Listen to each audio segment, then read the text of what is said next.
parents et les jeunes sont dans la même culture.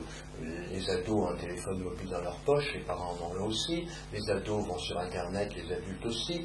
Donc on a l'impression finalement que nous sommes tous rentrés dans ce qu'on pourrait appeler une culture des écrans.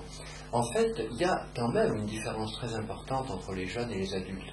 C'est que les adultes ont grandi dans une culture du livre et qu'ils ont découvert la culture des écrans sur le tard. Au contraire, les ados, et plus encore les jeunes aujourd'hui qui ont 3-4 ans, ils viennent au monde dans une culture des écrans. Et du coup, tout est différent. On le voit bien dans la manière dont un jeune, un adulte utilise son mobile.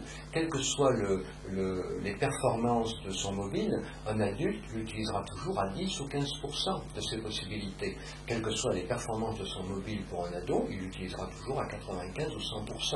Donc apparemment, les adultes et les ados utilisent leur mobile, mais en fait, ils ne l'utilisent pas de la même manière.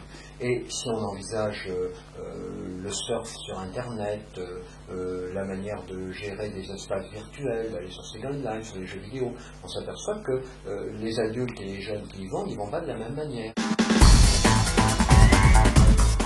Les parents seront de plus en plus déconnectés des nouvelles technologies qu'utilisent leurs enfants, mais ils peuvent se consoler. Ils peuvent se consoler déjà en se disant que leurs enfants aînés sont souvent déconnectés par rapport à l'usage que font les enfants puis nés. Lorsque aujourd'hui un jeune a 14 ans, eh bien, il est souvent beaucoup plus performant en nouvelles technologies qu'un autre jeune qui a 25 ans. Donc aujourd'hui, les jeunes adultes se sentent déjà déconnectés par rapport aux toutes nouvelles technologies. Donc il n'y a pas aujourd'hui les adultes et les jeunes, il y a des tranches d'âge. Tous les 10 ans, les gens qui grandissent se sentent déconnectés par rapport aux nouvelles technologies qui arrivent. En revanche, les adultes ont un joker dans leur manche, c'est leurs enfants. Il faut absolument que les adultes considèrent que leur préado, leur ado, c'est leur technicien familial. Et plus tôt ils le comprendront, mieux ils en profiteront. C'est très simple, hein. Un enfant à 8-9 ans, dès qu'il découvre quelque chose, il a envie d'en parler à ses parents. Mais souvent, ses parents ne sont pas disponibles pour l'écouter.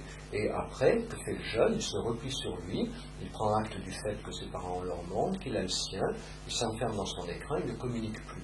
Et ça, c'est la catastrophe. Il faut que les parents apprennent à être vigilants à ce moment de l'enfance où, justement, l'enfant est en grande attente d'échange, de communication d'avis de la part du parent.